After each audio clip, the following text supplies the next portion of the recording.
Namaste, everyone.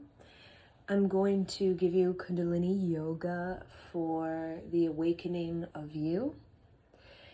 Before we start, I would like to discuss about building the lineage. So, the success of generations is within the lineage. And the lineage is a very ancient future term, as well as a very ancient past term.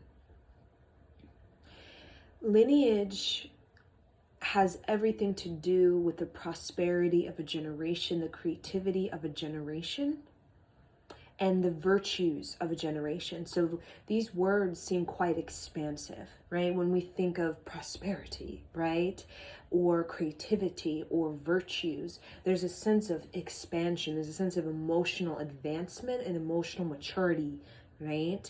So it's all inside the lineage. The lineage is the container for these expansive words such as prosperity, creativity, and virtues. And within the sort of, I like to say, the sort of sack of virtues, there's dignity, divinity that you pull out, right? Dignity, integrity, sovereignty, intelligence. And the lineage is the momentum, right? The positive momentum. So the lineage is comprised of the patriarchal movement as well as the matriarchal movement, and the kind of dance between the patriarchal and the matriarchal movement. And that's what creates the spine, right? So when you do yoga, or if you've danced, let's say you were a dancer in your young years, that sort of movement, right, between both sides of the body, both hemispheres of the brain, that creates a strong spine. And those people who have experience of like yoga or dance class, they have a very strong spine, right? Because it's this sort of crossing and recrossing of energy that creates the spine. So when we say have spine, we're saying to, have courage to let it flow in, to let it go, right? So the lineage represents the spine, right? The matriarchal and the patriarchal sort of crossing and recrossing, that sort of dance with each other, right? And within the lineage, there's generations of that, right? There's generations, and that's what kind of creates that bridge to these higher vibrations, right? It's that vertical line. We talk about the lineage and the many generations, right? The ancestors. It creates a sort of bridge, right? This sort of, we can call it the golden chain, right? That connects you to the ancient past or even the ancient future, where we have these teachers, right? And the elders represent the teachers. They hold the container, right, for the generations, the future generations, to have a sort of a platform for them to express themselves, to build themselves up for character development, right? For virtues, to establish these virtues in their life, right? To learn and educate themselves on these virtues through intermingling with the elders, right? That's lineage.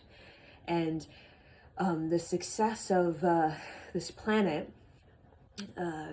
throughout many thousands of years has been on the lineage, and the sort of character development that comes about through having these generations of perspective and experience, as well as contact with the earth through the many phases. Because it's like the longer you're on planet Earth, because you may be 25 or 85, but when you look at your ancestors, that kind of doubles your lifespan, right? When you think about it.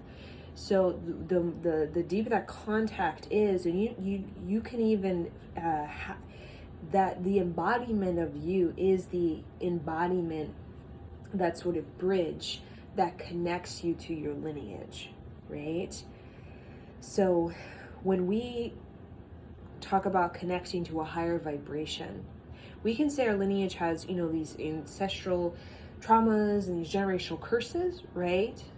Right? That can seem like a damper or seem like a very much of a challenge or struggle, because a lot of us, we've been in the dark age. So with the dark age, we have gone through this sort of numbness and this sort of suffering and this grief, right, that seems to never be ending, and the fatherless, the motherless, the poverty, the poor attitude, the subconscious weight that makes it difficult for us to create that bridge, that sort of vertical energy towards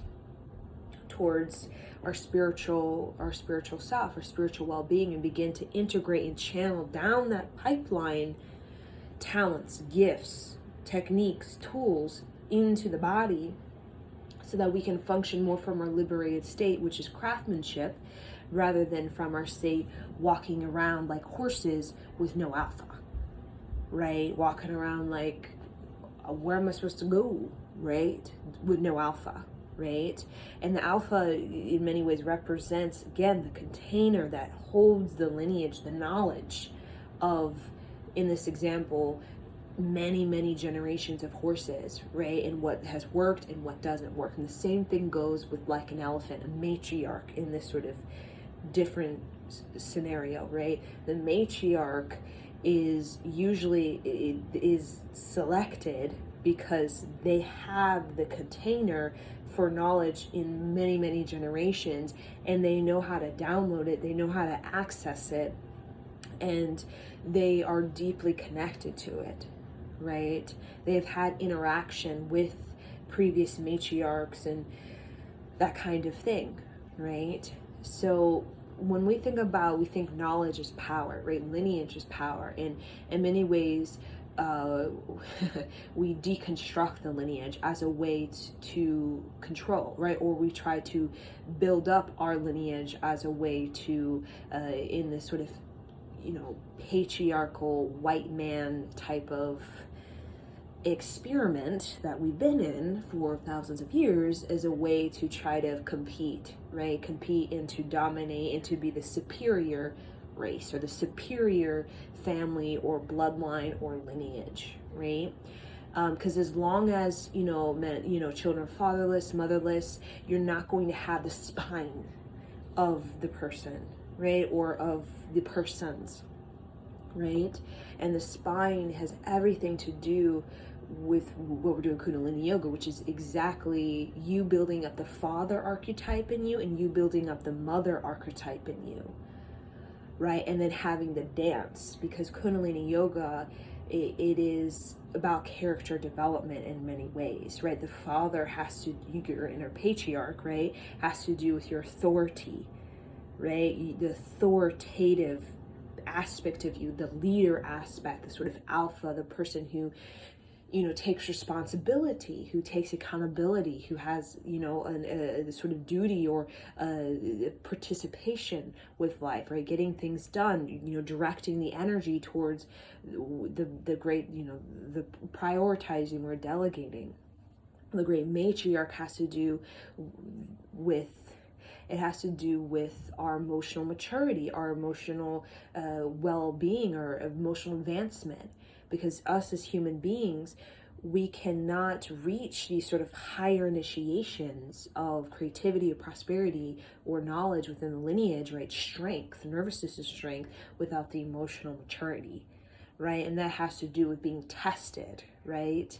And the people don't like to be emotionally tested, right? But through the emotional testing, we'll say, it builds up virtues, right? Of like discernment, paying attention, what is intimacy, these kinds of philosophical concepts, like what is intimacy, you could say speaking your truth. So it's kind of like a self-psychology, right? And that mother frequency very much puts you in this kind of trance-like state where you can really sort of connect with what it means to be soulful and what it means to be alive and what it means to be spiritually dignified and spiritually whole, right? And that kind of creates the dignity of a person, right? The matriarch is the dignity of you, and the sort of soulful philosophy of that creates this whole realm of virtue that is character development, craftsmanship.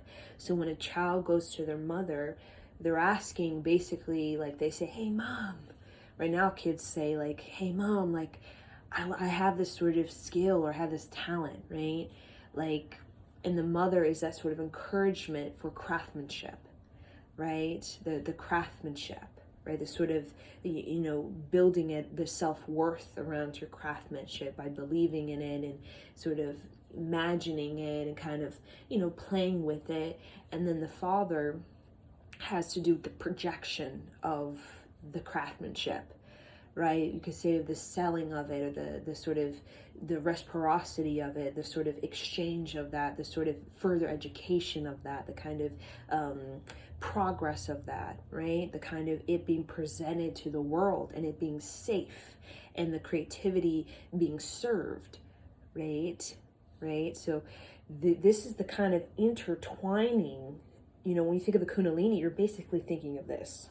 And this energy right here, it gives you a force, a vertical force, this force moving up the chakra system, right?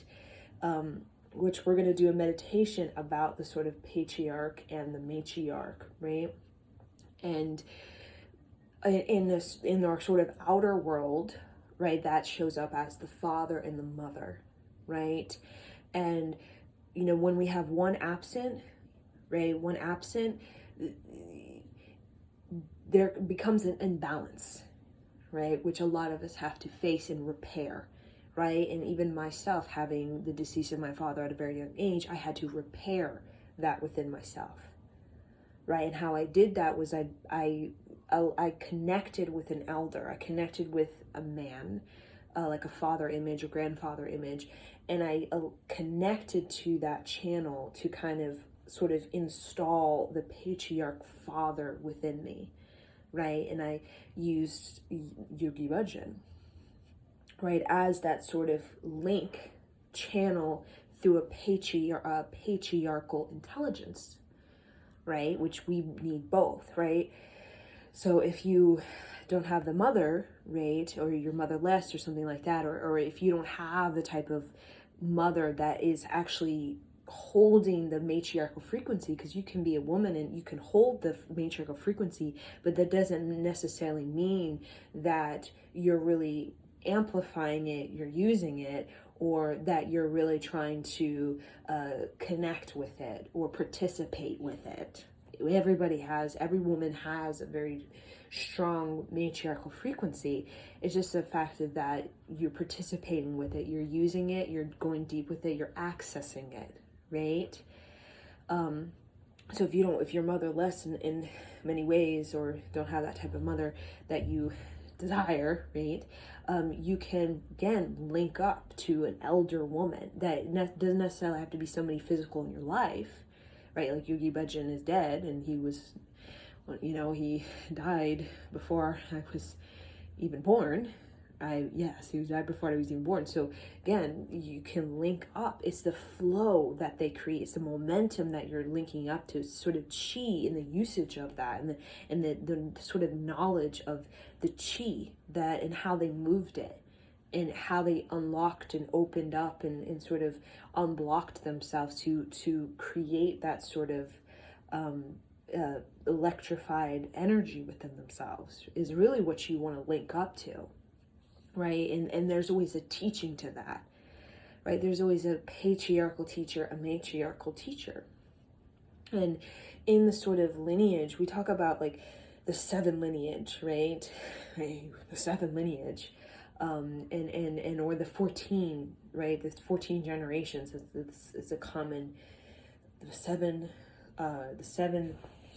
generations, the 14 generations, right? Of creating the momentum through the patriarchal and the matriarchal channel.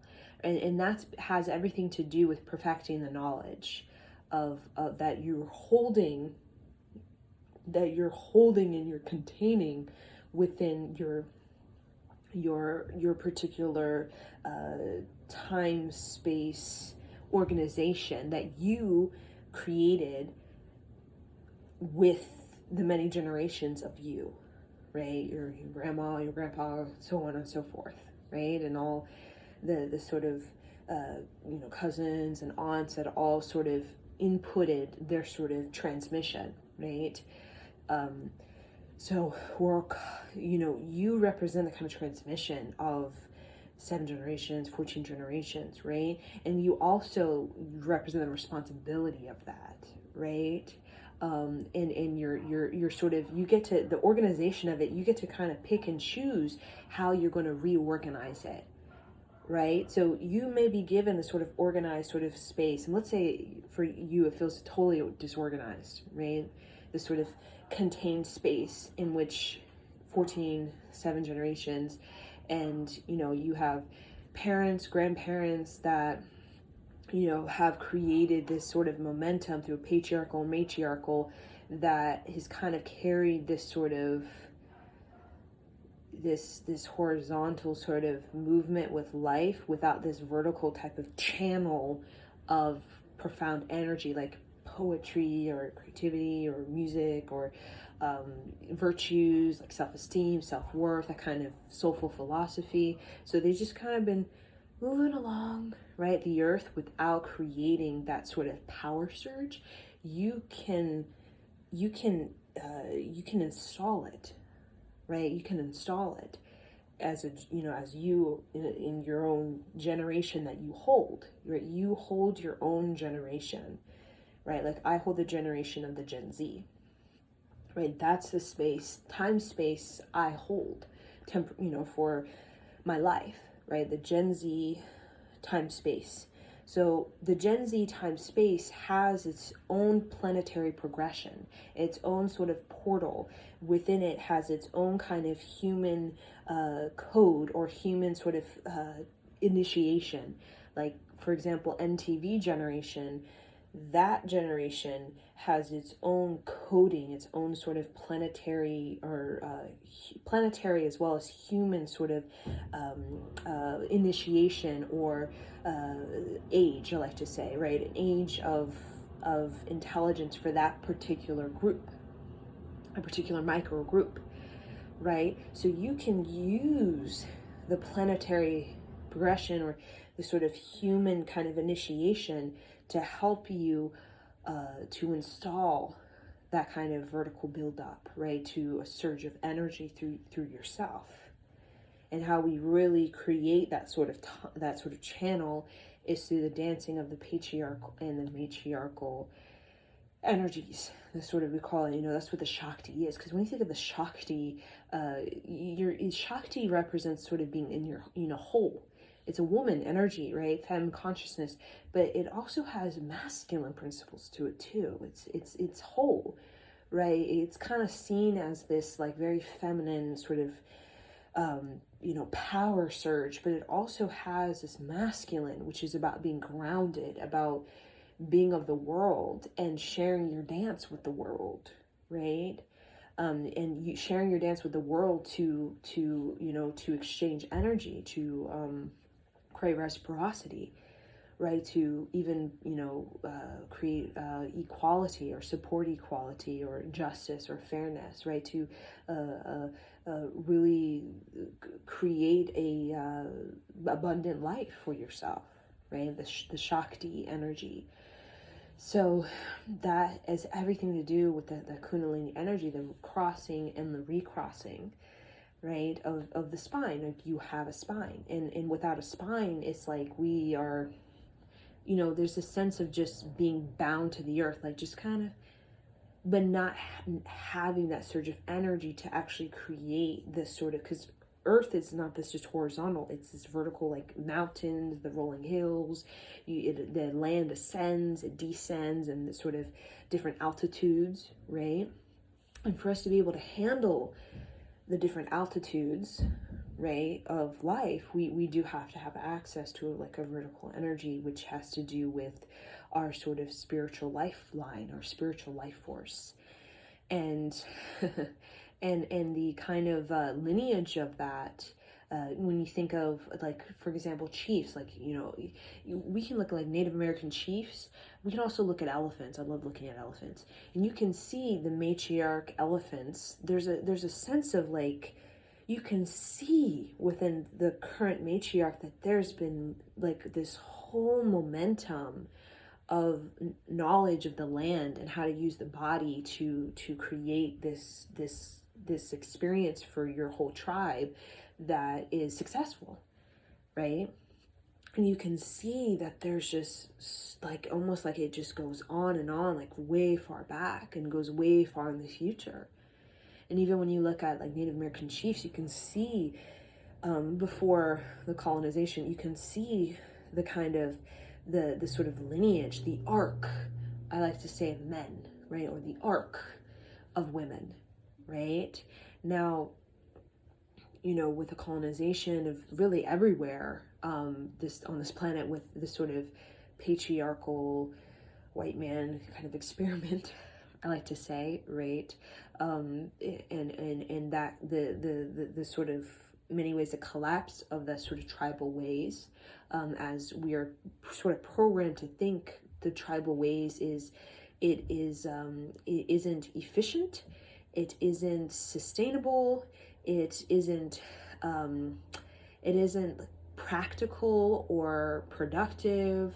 The gods, the whole religious aspect, the spiritual aspect is just, has nothing to do with current times. It's out of date. It really serves no purpose. It's kind of like hogwash. It's just like law fantasy land, right? So, but that tribal energy is the original buildup of the lineage, right? When we talk about the tribe represents the ground, it represents the soil, right? You can't just pull a lineage out of your ass.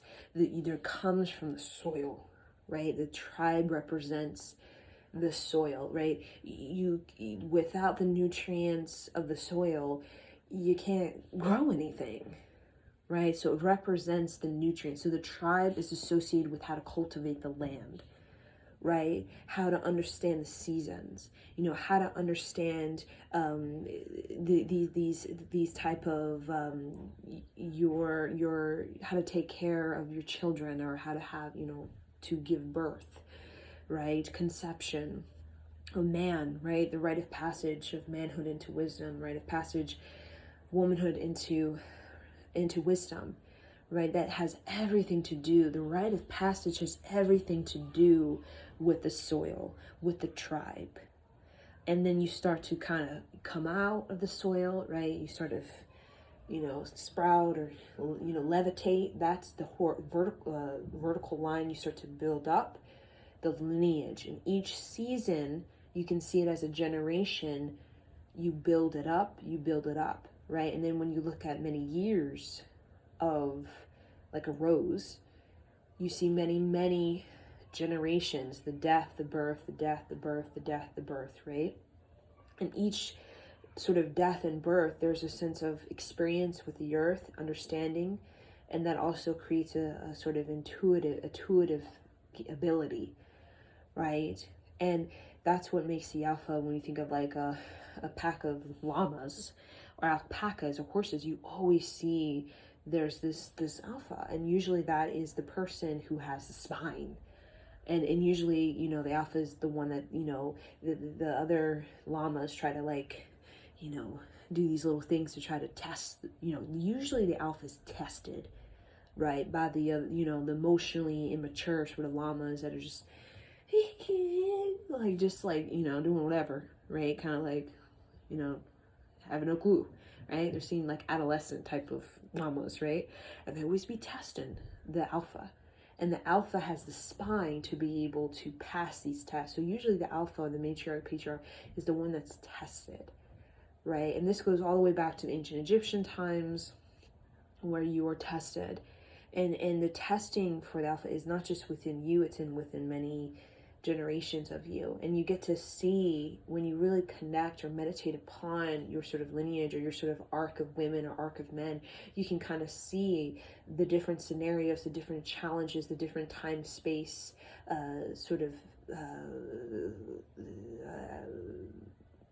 timeline, and you get to see how things played out. You get to see what choices were made. You get to see what choices you can make now, right? So all of that is just what makes you quite an old soul.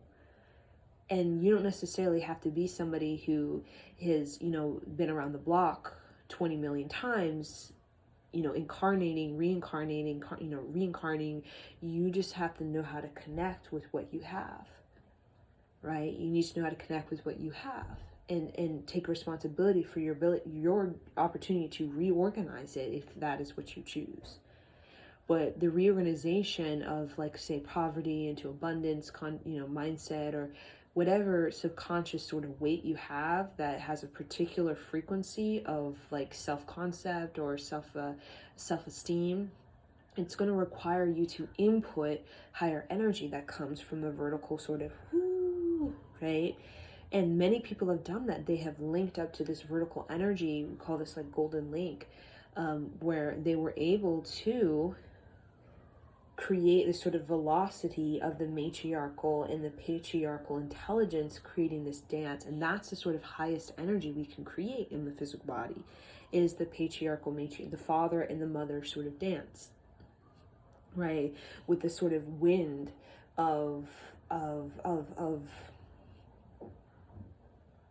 with the wind of the tribal drum, you can say, that has been drumming for thousands of years, right? With the lineage sort of recitation, right? Which is about surviving, and then about healing, and then about emotional maturity, right? So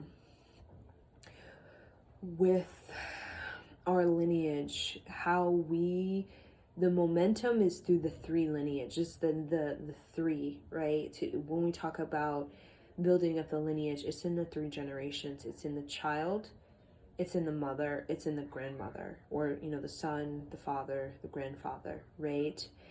And these three generations can represent like a time, 300 years. Let's say each generation is like 100-year span time, right? You may not be born for 100 years, but you basically have this wind of chi that moves for the 100 years, right? So I was born 1995. 100 years from now, the wind of my chi, of my life force, my energy, my sort of practice of life, my creativity will still be it will still be moving, right? So it's like 300 years. And the real 500 years is when you start to really experience, again, 5 generations, 500 years. That's when you really get to experience what we call the power, the power movement that cannot be challenged, right? And in many ways, when the colonization of North America, there was these type of things, these type of 500 years type of generations, right? And the sort of the taking these chiefs out, or these chiefess, taking them out, right, was was an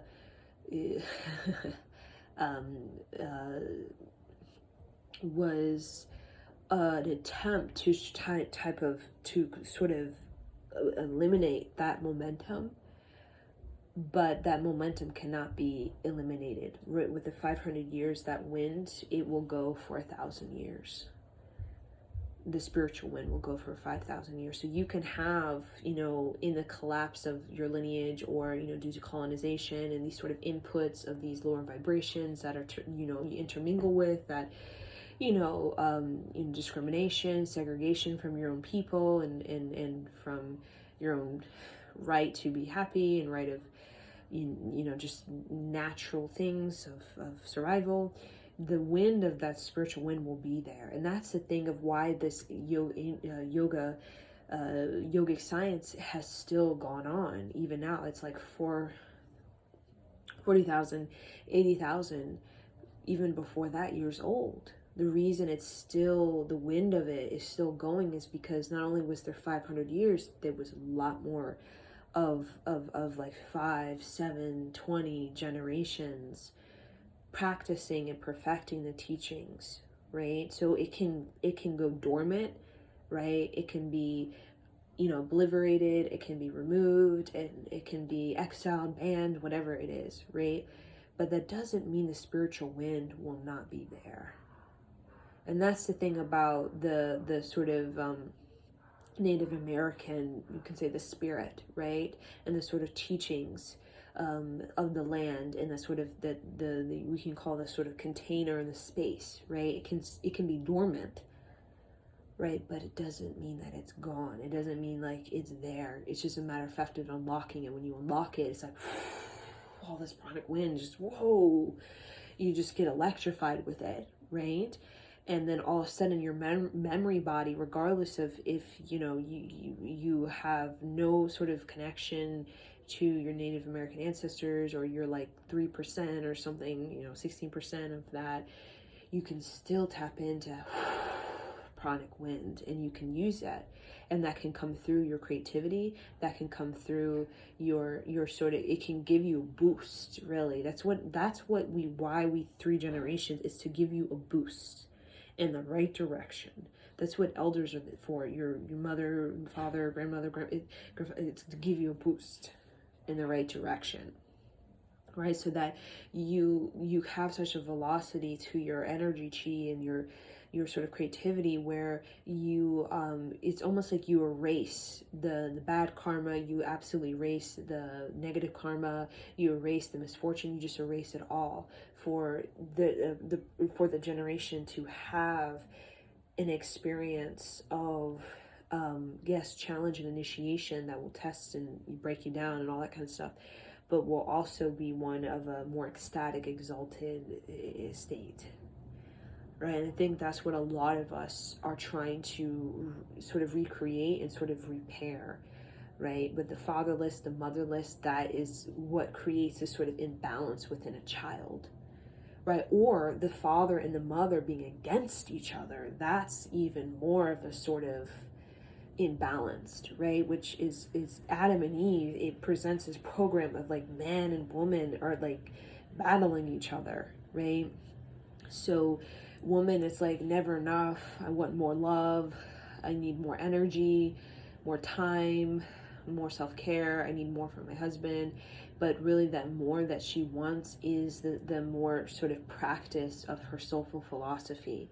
And that can show up in many ways. That's really what she wants, is more practice of her soulful philosophy. When we talk about like Native American women, like this more, that really was not a thing. Like that was not like, I need more from my husband or more from life, I'm feeling bored or dissatisfied, right? And then that kind of thing. There was none of that, right? Because the women were so well fed spiritually, right? Through the drum of the tribe, through the recitation of the lineage. That was really all they needed. And it was very simple. It wasn't like some extravagant sort of theatrical show. It was very, very simple. But yet that is what fed the more, right? Which the more is to be expanded, exalted, right? With your own life, with your own ability, your force, your own life force. And that interaction with the father, right? The father very much is wanting to create this sort of courage to make a choice of peace. Right? And that can be have the courage to make a choice of peace within whatever that is. And sometimes the courage of peace is not always, something that does not imply challenge. Sometimes the courage of peace can mean that you have to be prepared, you have to be a warrior. Right? Because the warrior side is the 2 sides of one coin. The peace and the warrior is the same, basically the same. The warrior is being able to liberate yourself, and the peace is kind of the recognition, I am God, me and God are one. Right? That's the kind of peace, and to provide that warriorship, that charactership to the people so that they can liberate themselves through whatever discipline they need to be able to have that experience of their liberation, to have the peace, which is the recognition, I am God, I am I am an incredible force. I'm confident, I am bold, I am ambitious, I am brave, these type of things, right? That's what men learn, right? And the women, they very much represent the celebration, right? When you liberate yourself, right, and you overcome war, you get out of a period of war, there's a sense of celebration, right? As a way to appreciate humanity and to relate to the opportunity to continue to believe in humanity. That's what celebration is. I believe in humanity. That's what it is. I believe in humanity.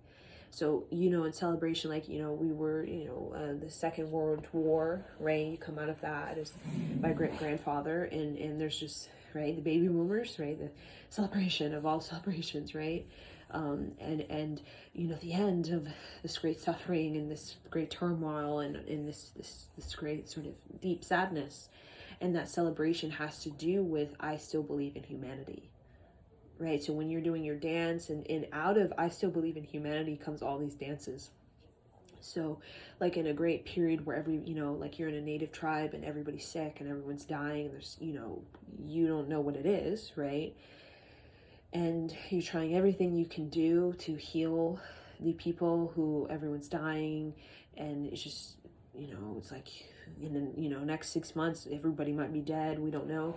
The celebration is the kind of, I believe in humanity, and that's what the woman represents. I believe in humanity, and that's the kind of peace to a man, right? The kind of inspiration, right? Because she represents that sort of renaissance that usually comes out of a period where there could be a question in humanity, right? A sort of downfall of humanity, or sort of distrust of humanity, or a disgrace of humanity. And that's the kind of way to, I believe in humanity, right? And that's the kind of challenge, right, women we face. We have either to emotionally mature or emotionally be immature and be like, fuck humanity, and that kind of negative mind, right?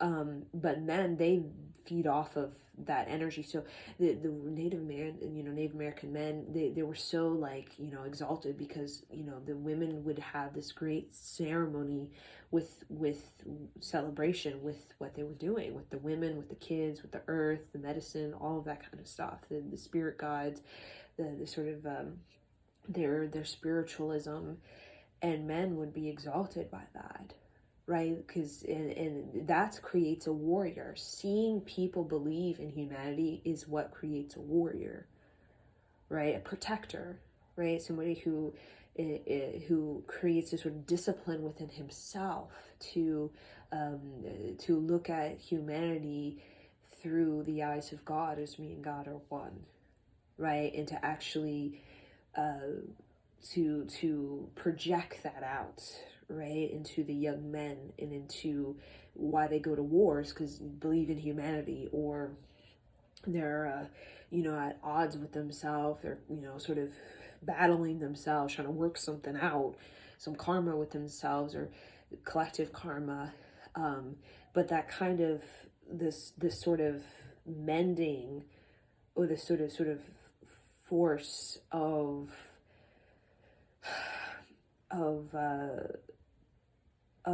knowledge comes through the liberation. That's where we have knowledge, right? And until we have that knowledge, many times we can keep doing this battling with ourselves and battling, right? Because we're trying to get out of ourselves the knowledge of something that we just can't figure it out, and we're getting agitated by it, right? Aggressive and frustrated by this sort of karma that we are not taking responsible for, and we're not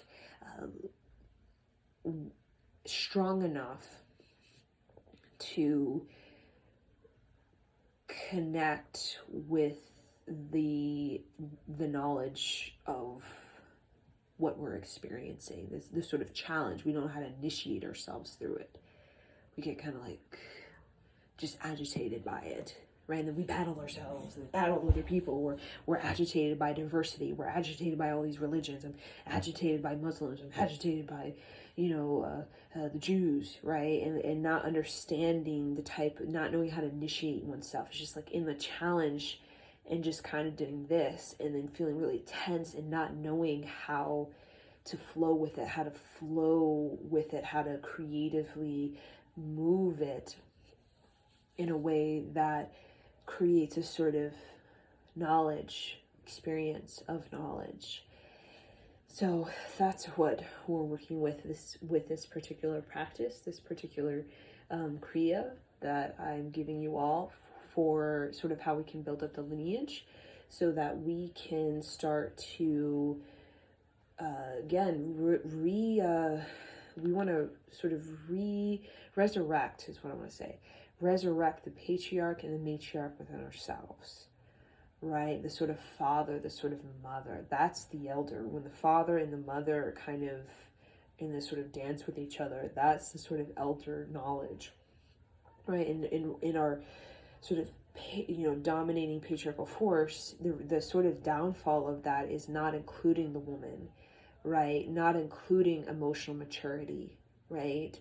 Women represent emotional maturity, right? And men, they need that, right? They need that, right? But in many ways, women can be excluded or hidden or that type of thing. But it's really the woman represents the emotional maturity, the soulful philosophy, the container for the sort of channel of talents and gifts and sort of feeling complete and sort of spiritually refined, right, by these sort of virtues, by this sort of groundedness with the tribe and the soil, right, as sort of believing in humanity. So in many times, this patriarchal matrix system, this sort of white man dream, right, it didn't really include the believing in humanity, right? The woman, regardless of ethnicity, the woman represents the belief,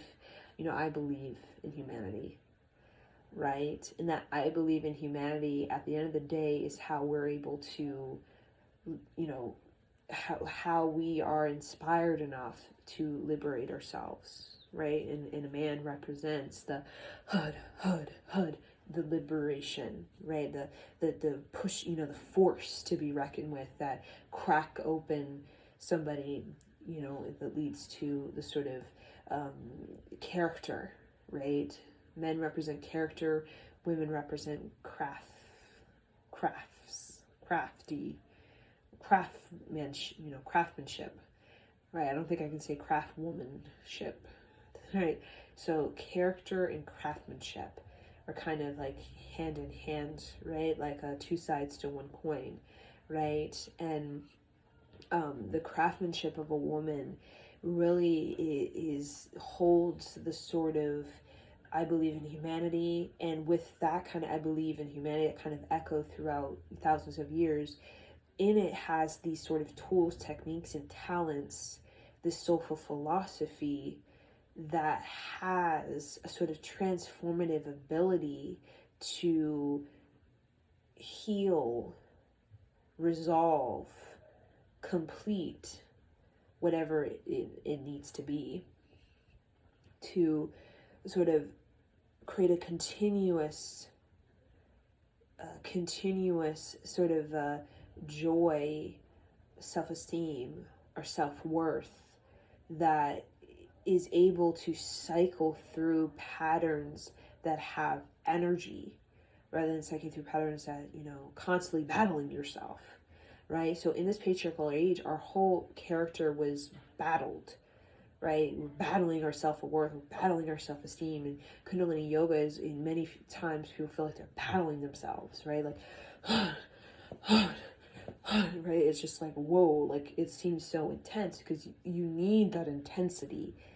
The patriarchal age, the dark age, it brought about this intensity, right?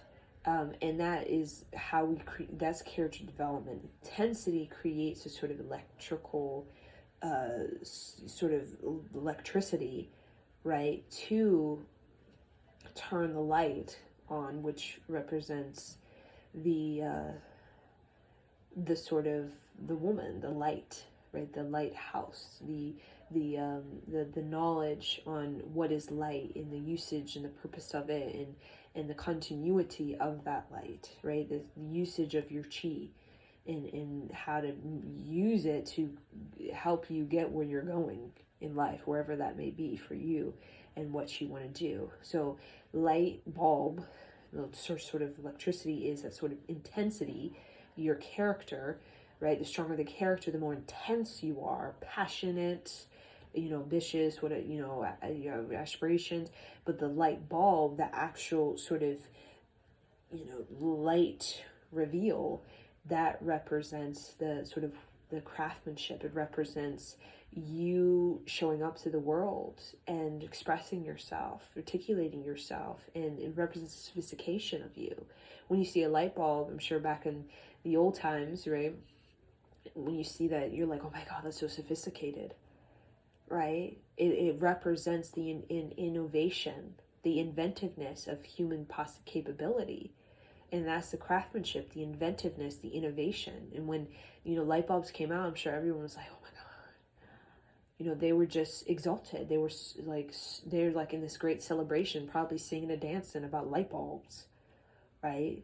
Because that innovation, that inventiveness, it is a sort of renaissance in a way that makes people want to be alive instead of just numb out and just kind of like just sort of trolley on through life. It creates this type of this type of expandedness in a human being where they're like, light bulb, inventiveness, innovation.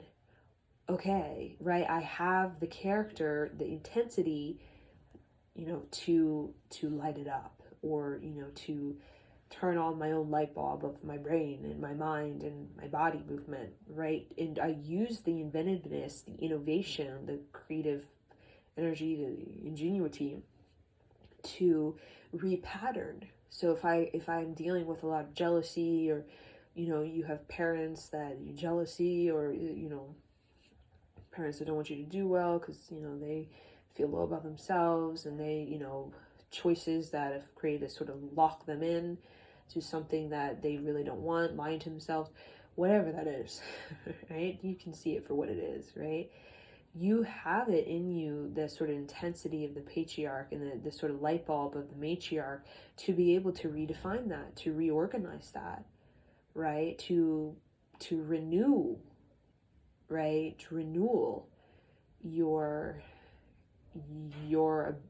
choice, your ability to move energy. And that's what Kundalini yoga is. We're trying to create this renewal that helps us to move energies in ways that will redefine, reinvent our experience on earth. And I'm telling you, the more you're redefining, reinventing, resurrecting, refashioning, all of that, the more the more you fill up and you satisfy the more, right? Because that implies that you are sort of working with what you got and all the ancestors and whatever family, that family issue, and fatherless, motherless, whatever that is.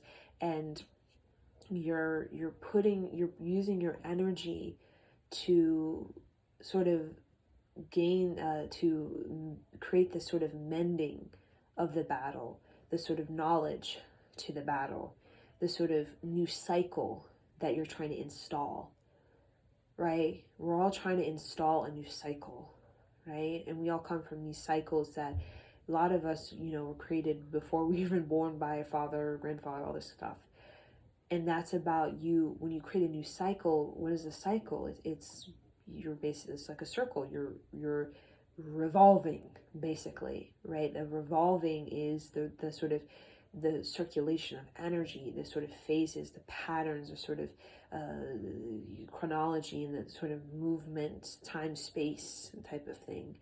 And when you get more sort of connected to that within your own aura, you can start to connect with your own sort of revolving motion, your own time space phases, initiations, and type of cycles within you, and patterns, and you can begin to have a sort of command over how you can, sort of recircuit it, so that the sort of circuit of energy, like chi, right, or feng shui, feng shuiing a house, can have the sort of circuit of energy that gives the most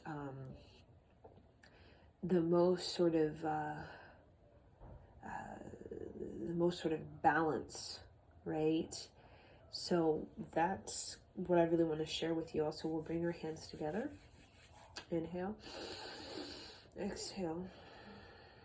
And we're going to tune in with ONG. Namo Gurudev Namo. Inhale.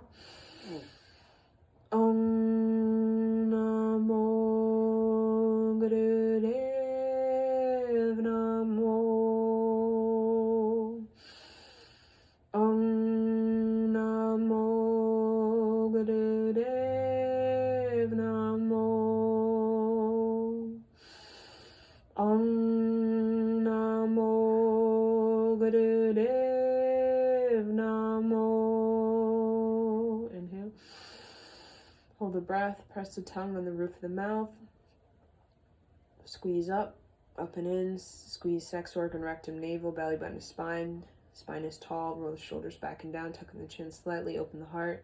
Sip of more air through the nose. Exhale. Now imagine 4 pillars of light around you. And with each sound of the protection mantra, you're going to spin the energy, starting to the right, behind you, to the left, ahead of you, and then you're going to spin it multiple times, very fast. And as you're doing that, you're imagining this sort of gas stove blue or royal blue energy spinning like a flame all around you, very, very fast, clockwise. Clockwise. And then you're going to also imagine you're seated in a burning royal blue bush of God. Feel that sort of royal blue power. It's called your spiritual power, your sort of manifestation power, sort of birth and death power, rebirth power. That's where we have the sort of higher vibrational frequency transmission, download, and sort of vertical light that kind of comes in and energizes the embodiment, which is the completion, the sort of fulfillment of you and your connection to the physical life and the earth of you. Okay, so inhale. Adgadename, Jagadgadename, Sadgadename, Sri Gurudev Vename. Adgadename, Jagadgadename, Sadgadename, Sri Gurudev Vename. Adgadename, Jagadgadename, Sadgadename, Sri Gurudev Vename. Inhale. Squeeze up, align. Exhale. Now we will come into cat-cow. Inhale through the nose, exhale through the nose. Really open up the throat, stick the butt out. Really relax the shoulders.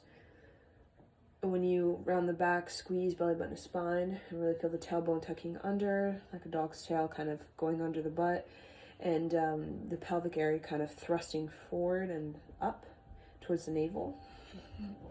And just close your eyes, listen to the song, and just kind of create this sort of rhythmic horse. I like to imagine myself kind of like a galloping horse. This sort of like liberated strength, like the sort of profound ability to work the land, right? We're all here to work the land, not take the land, but work the land. That's called reciprocity, give and take, or about receiving and giving, right?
Inhale, stick the butt up, open the throat, squeeze, sex organ, rectum, navel, belly button to spine, press the tongue on the roof of the mouth, vibrate the cosmos. Exhale, run the back, squeeze belly button to spine. Then breathe long and deep through your nose as you come into child's pose, bringing your hands in prayer above your head and your forehead down to the earth, really feeling balanced, grounded, safe, and connected to the divine.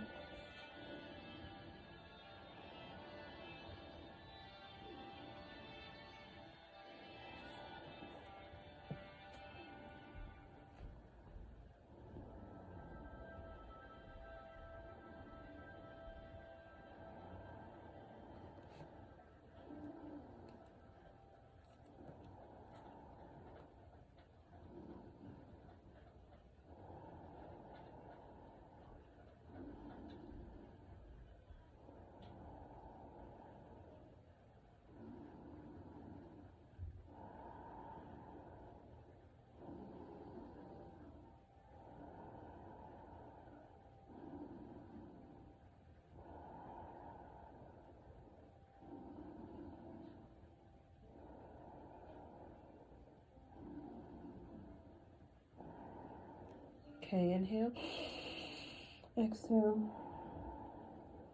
Okay, and then just come up, come seated. And we're going to do a breath of fire, which is even inhale, exhale through the nose. We're going to bring our hands up into ego eradicator, 60-degree angle. Have your thumb out like this. Fingers on the finger mounds, up, lift up from the heart, lift up from the armpits, tuck in the chin to align the spine, and use the spine, the strength of the spine to lift up, and then begin.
Inhale.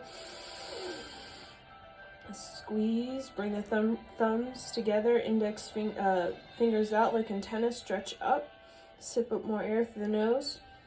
Chin lock. Squeeze up. See the Kundalini energy moving, crossing, recrossing. Spiraling up.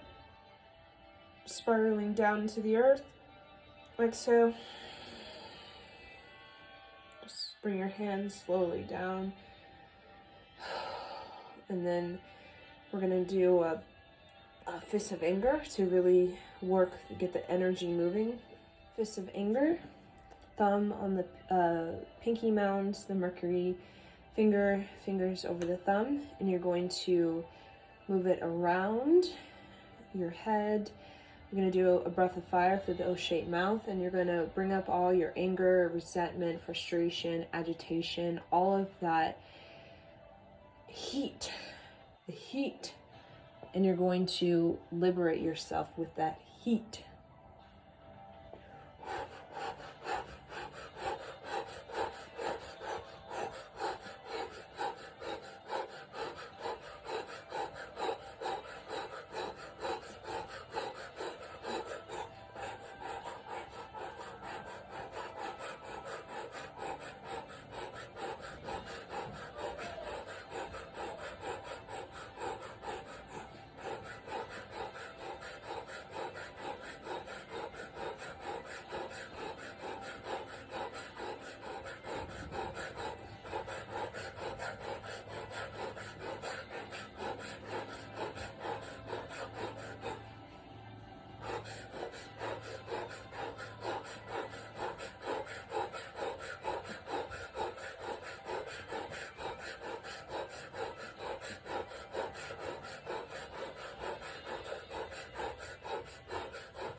Get angrier.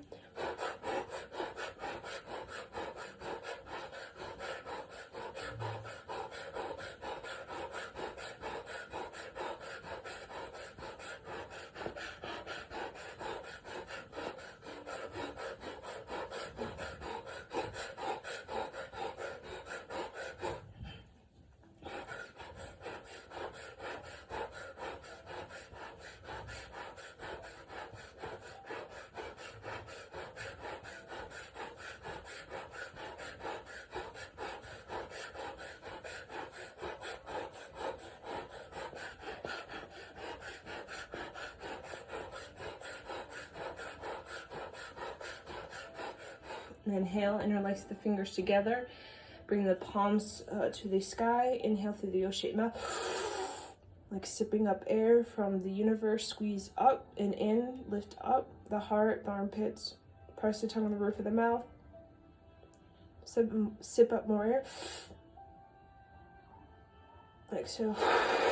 And sweep the hands through the aura. You're calm, visualizing a white light moving through you, around you. And just take a moment, just feel that white light, feel that liberation. You can see the red, the sort of burning red of rage, regret, resentment, calm, this white flame at the heart of forgiveness, compassion, unconditional love, That's the sort of strength that holds the spine in a position of connection with the soul. Okay, so now we're going to do diction meditation. So you're going to have your thumbs out, fingers on the finger mounds like this, pressing it gently onto the temples. Your spine is tall, chin is tucked in. You're going to inhale long and deep. You're going to press the tongue on the roof of the mouth. And as you sustain and hold the breath, you're going to mentally recite Sa Ta Nama as many times as you can. And then with each Sa Ta Nama, with each sound, you're going to bring the back molars together. Sort of bringing the back molars together. Right, just kind of gently. Exhale all the way out. Long and deep, powerful. And then inhale to begin.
Inhale.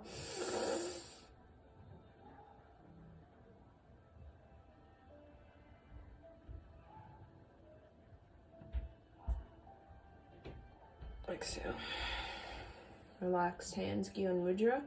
Just take a moment to feel the change in you, the sort of physiological change. Breathe long and deep through the nose.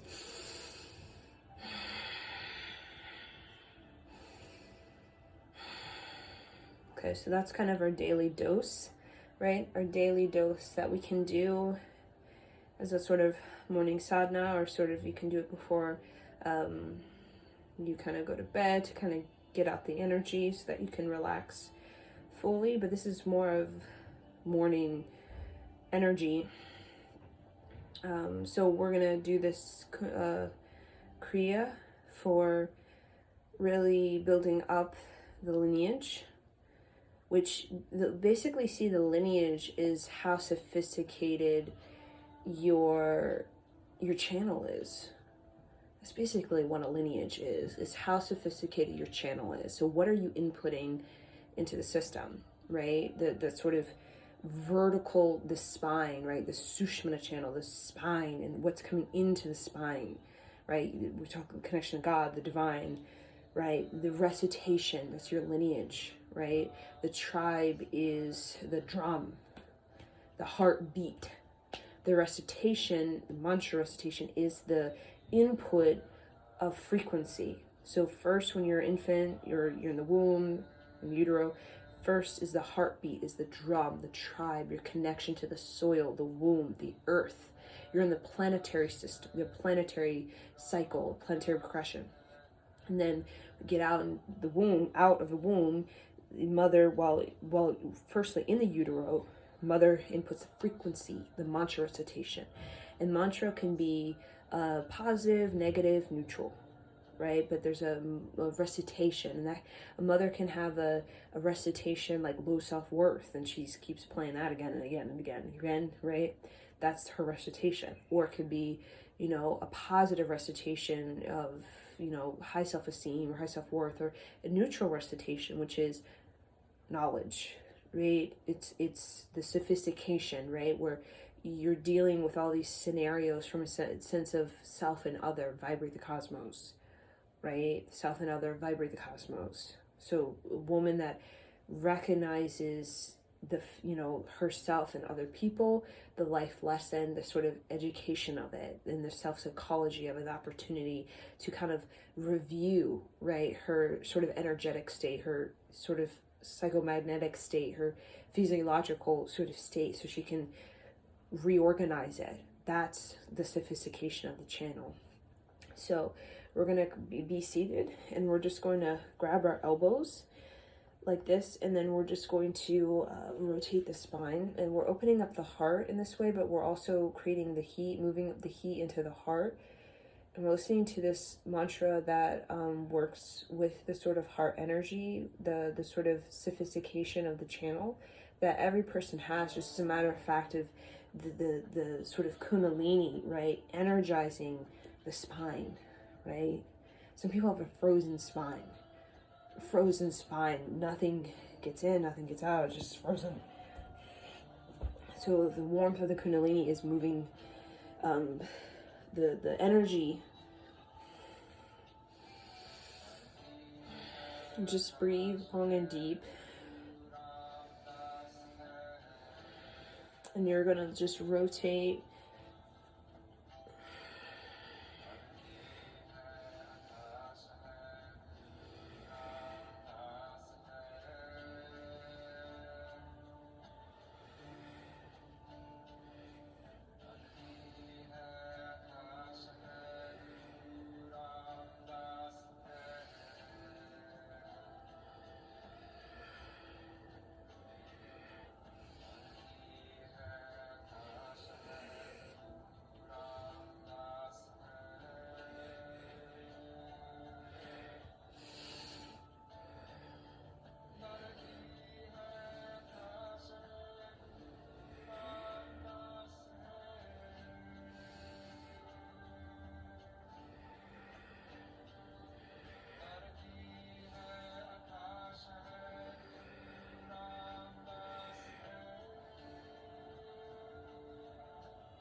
and you really want to grab the elbows and lift up.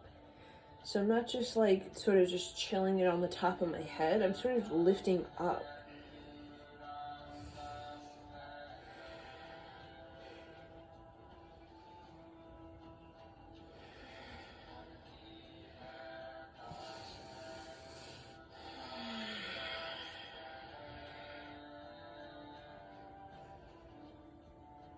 And then we can rotate in the other direction.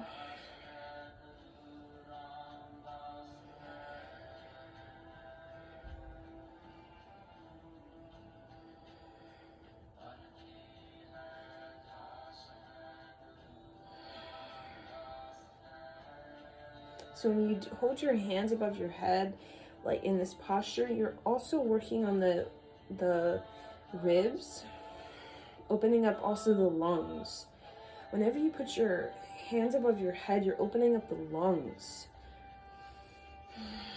allowing yourself to breathe deeper, creating space. Also creating space in the organs,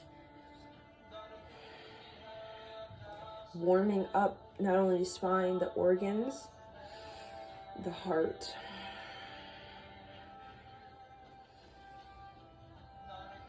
And also working on the lymphatic system. When you raise your hands above your head, you're working on the lymphatic as well, which works on the sort of circulation of chi.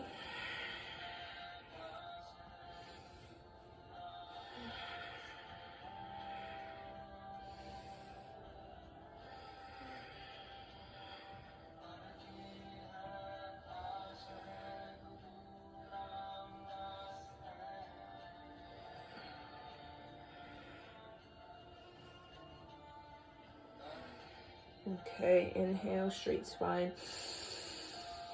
Inhale, hold the breath, really see the Sushumna channel, that sort of recrossing from both sides of the body, the spine. Exhale. Now bring the hands down. Now we're going to come into this wide leg downward facing dog. I'll try my best to do it in this small space. Okay. And then, so legs are wide as possible, right? And then you're going to come into cobra. So you just come right into cobra and then come back. So we're just coming right into it. So come back, really stick the butt out, look towards the navel, right? Legs wide as possible, right? And then come down into cobra, and then really feel the hips, the pelvic area opening. You can bend the knees, the elbows, so your shoulders are back and down, looking up and back. Inhale, exhale.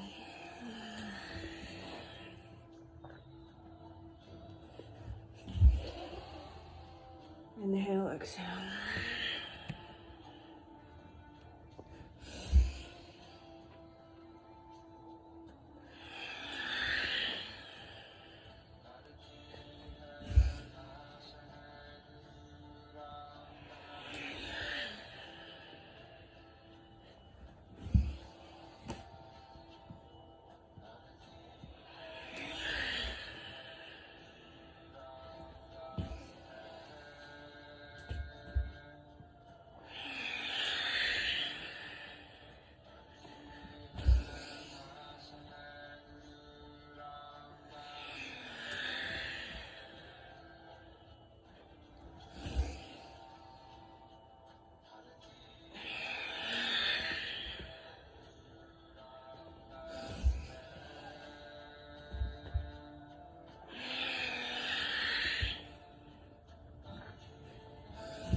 Exhale, now come onto your forearms.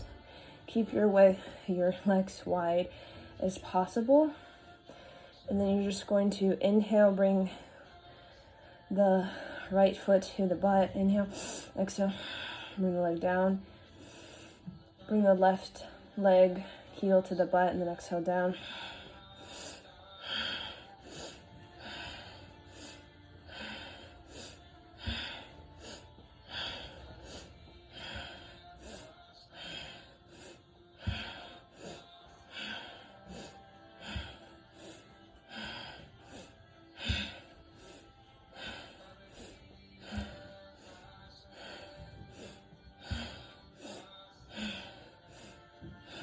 Inhale, exhale, inhale, exhale.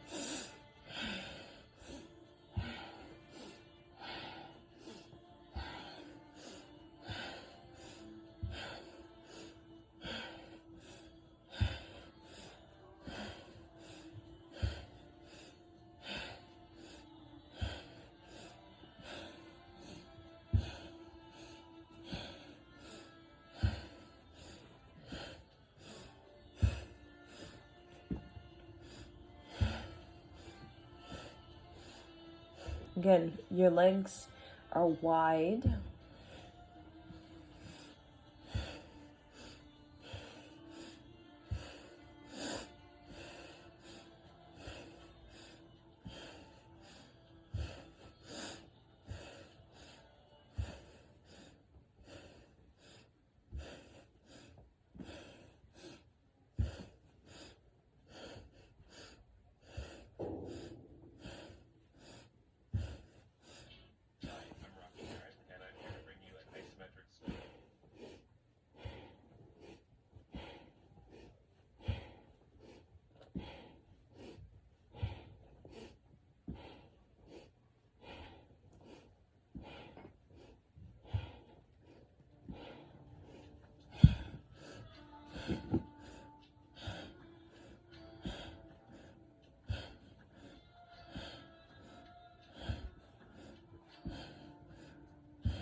Inhale, exhale. Now just come into child's pose for a moment to integrate the energy.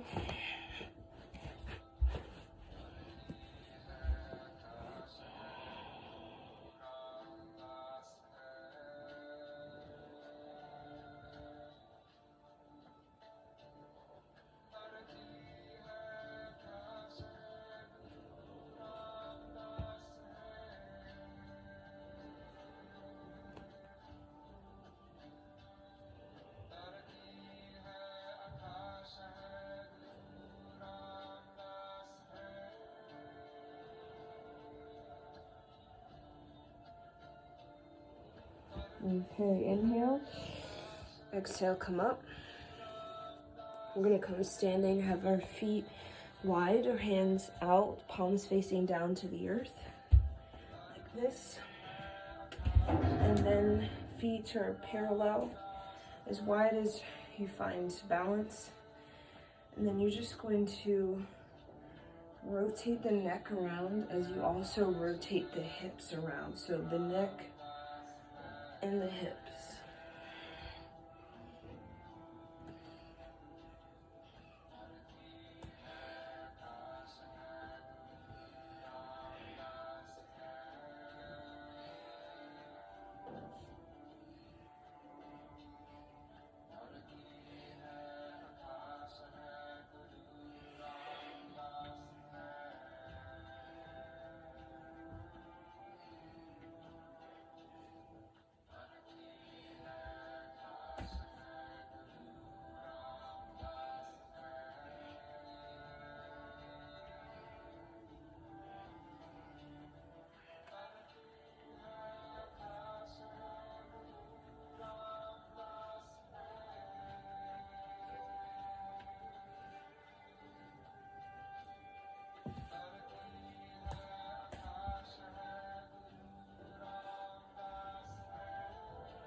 long and deep. Now go the other direction.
Okay, inhale, straight spine. Hold the hands out, inhale. Exhale, bring the hands down. And then just begin to fold over the legs. You're gonna grab the elbows, kind of like what we did before, above our heads.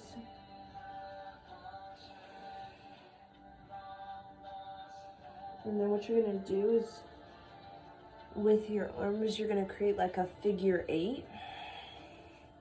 So in slow motion, elbow out, around, other elbow out and around.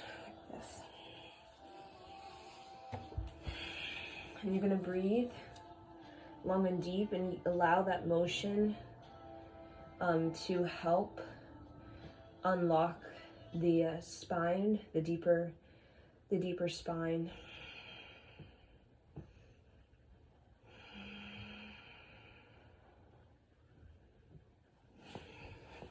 And your feet are hip width apart. And if you need to, you can roll your sheepskin or your yoga mat.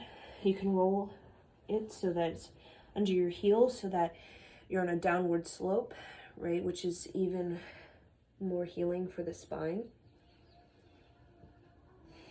The downward slope is where you're more so angled, your butt's way out and you're angled down rather than back on your heels, and that's an upward slope.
And just keep going, and you also feel like you're moving your hips as well. And allowing the arms to kind of create this sort of overall sway.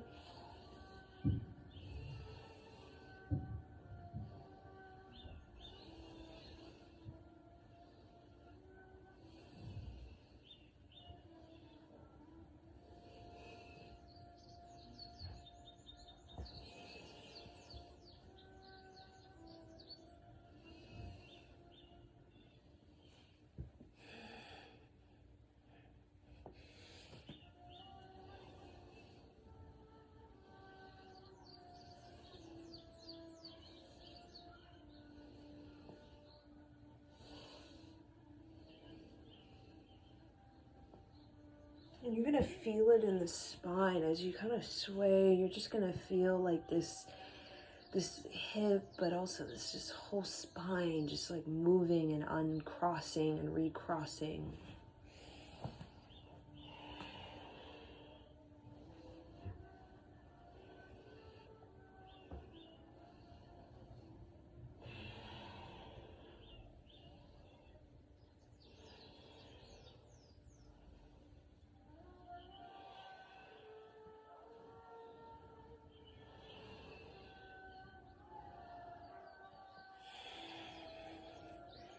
Okay, inhale, just hang. Exhale, hang. And then you're gonna bend your knees, having your legs, feet parallel. Really roll up the mat. You can even put like a blanket underneath your heels so that you can really be on a downward slope. So I sometimes use a blanket. Keep the legs parallel, might hurt a little bit. Keep the knees fitting into the armpits, just so kind of almost like I'm falling back. And then when I reach my fingertips, and just drop the head down. And breathe long and deep. And just really feel the knee into the armpit.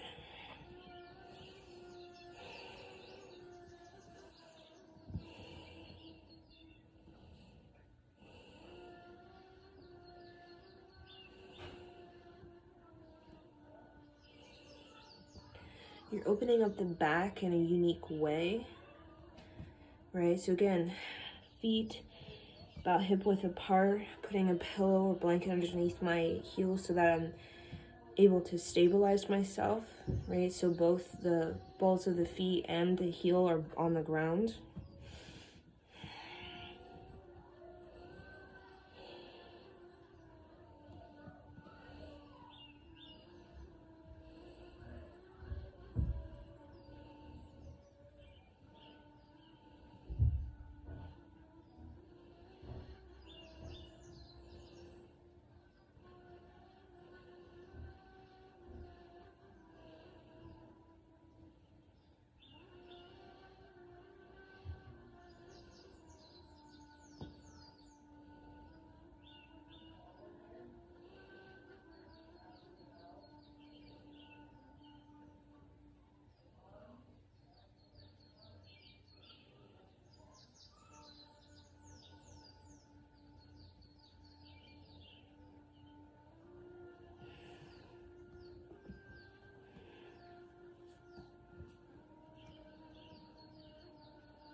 You may feel this in the hip. You may feel this in the sort of inner thigh. This is a very grounding posture.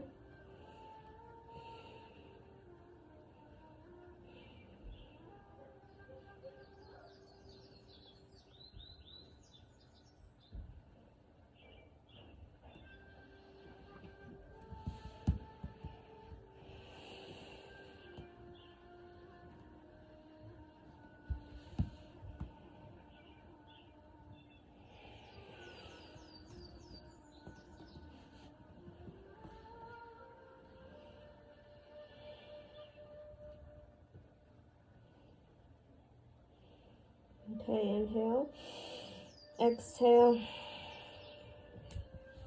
Just make your way to your knees. You can bring your blanket underneath your bottom, between your bottom and heels, And then just straight spine, really straighten the spine and just breathe long and deep. Just be very still.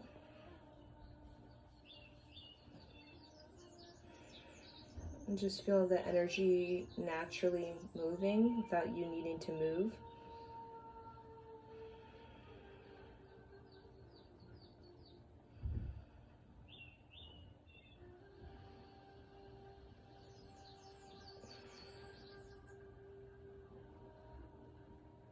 Feel the heat of your thighs, your hips, the heat moving up into the heart. Feel the sweat of the spine, the sweat of the spine.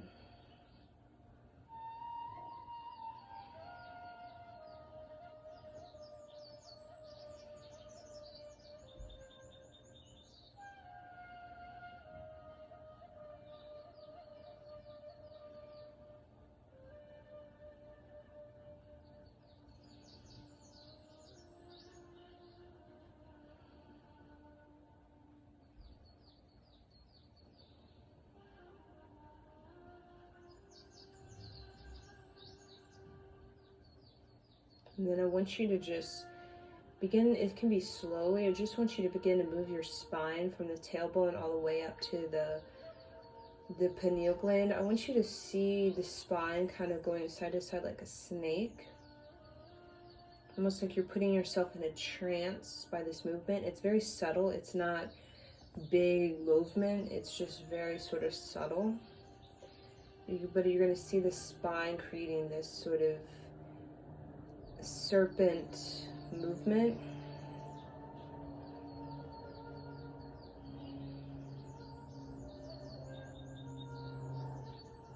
So in the tailbone, up each vertebrae, you're sort of feeling the energy ascending into the deeper brain.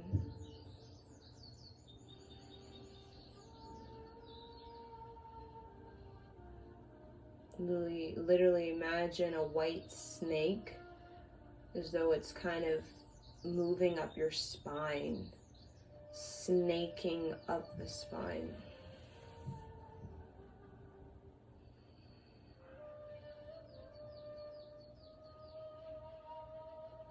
And then see the eyes of the snake in your eyes, as though you're staring into the eyes of a snake.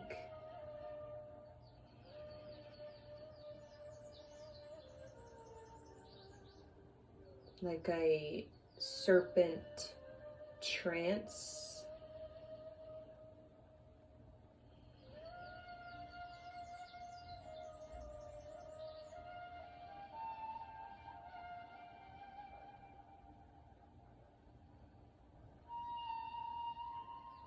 You can feel very subtle movement, healing the spine, the white snake with the blue eyes.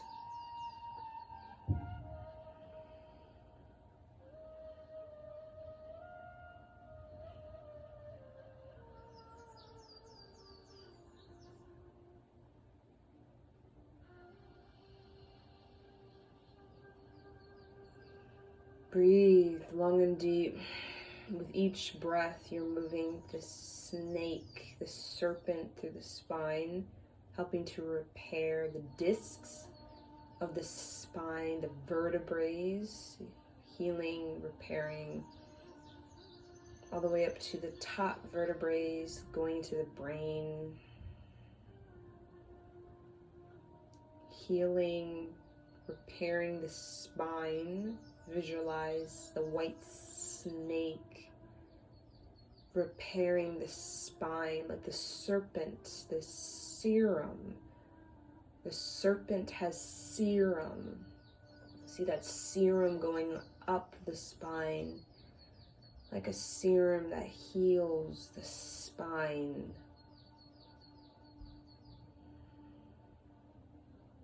Okay, inhale. Exhale. Now you can come seated for a moment.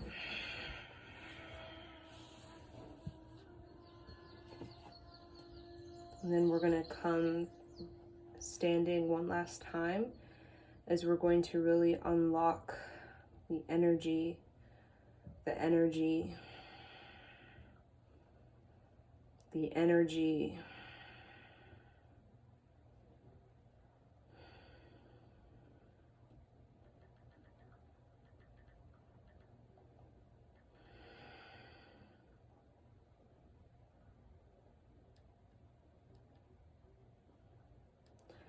So what you're going to do is, when you're standing, you're just going to kind of sway, and not just sway, you're going to really like come over and then come over to the other side. What you're doing is you're balancing out. Think of when you pour two substances into a container, like a jug or a glass, and what you do is you kind of move it side to side to sort of dilute, right, the two substances, right? Like let's say you pour, right, two sort of thicker substances together, right, that might not blend so well.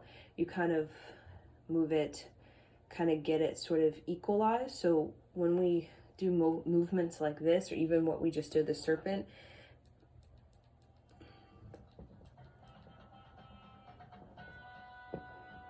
what you're doing is you're sort of diluting, you're kind of equalizing, right? And that's what the serpent is, the equalizing.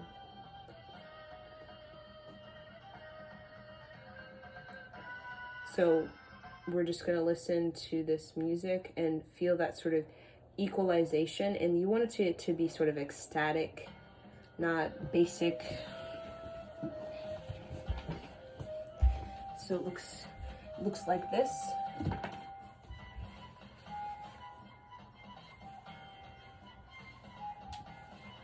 Sort of bending the knee as I go to the opposite side. You can go forward and you could go back.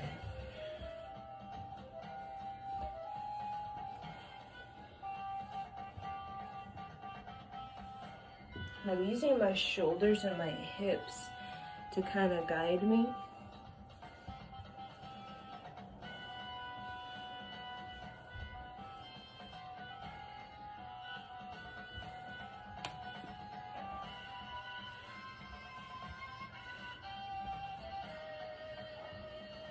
You see my hips, my shoulders.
I'm even lifting up the heel.